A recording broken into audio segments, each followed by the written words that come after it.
Hey, what's going on, guys? Dr. Sean J. Harris here at Generational Wealth Academy. Let's talk about belief and mindset. A lot of times we talk about building generational wealth, but it all starts with the belief and the mindset. You can have all the mechanics, but if the thought process isn't set on a proper foundation, it's going to be all for naught. So let's give you an example. I'm going to give you 3 different examples here.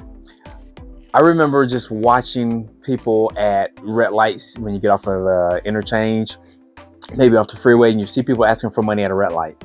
Well, if a person just stays consistent and persistent, they'll realize that the light may change every 6 minutes on average. So that will be 10 cycles where a person has an opportunity to ask for money. So if you gave a person $3 to $4, person in front of you may have given them $3 to $4, person behind them and maybe a couple more cars, but let's just say on average that they make $15 per cycle. Well, $15 per cycle, that will put them where they are having 6 different rotations at $15. That's $150 that they would make in that 1 hour.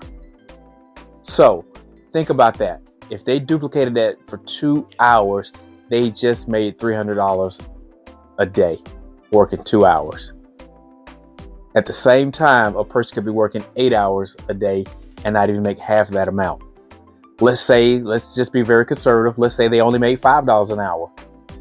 Well, that's going to still give them, $5 per rotation. That's going to give them $50 an hour. If they just work 4 hours, that's $200 a day that they made for 4 hours.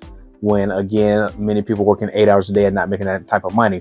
So I remember many years ago, I was in law enforcement, and it was downtown Decatur. If anyone is familiar with the Atlanta, Georgia area, there was a lady named Elizabeth. She appeared to be a homeless lady, and she would just ask for money all day, every day. And folk story tells that she actually drove a Mercedes-Benz and lived in a $300,000 house. Now, back in the 90s, a $300,000 house here in Atlanta would afford you a 6 to 7 bedroom home. I don't know if the story was true or not, but many people said that they did validate the story and actually see her getting into the Mercedes-Benz on several occasions after collecting money for a full 6 to 8 hour shift every day. So again, it's the belief that you can do something, the mindset of understanding that it doesn't take all day to make money. You guys heard me say again, it's easier to make $80,000 in a month than it is in a year.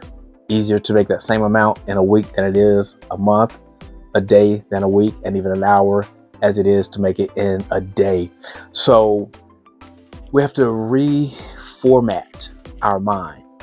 It's like if you ever have a little disc and you have photos on it and you put it from one computer to another device, it may ask you to reformat. And it's going to reconfigure and change that. So the same thing with our thought processes. We have to be able to reconfigure the way we think, the way we've thought about money.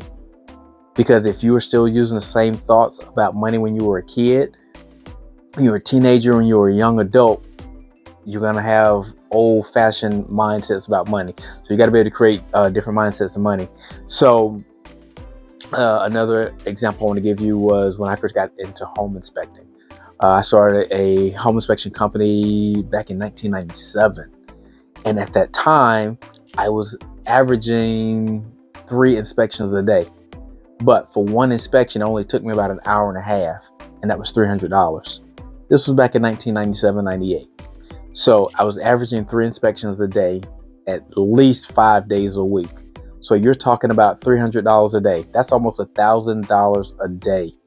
So again, you have to see making money in different ways in which we were conditioned to think of making a certain amount of money for 40 hours a week for 40 years, hoping we retire on 40% of what we probably already couldn't live on in the first place. So again, we got to change our mindset. And the last example I want to share with you is writing an ebook.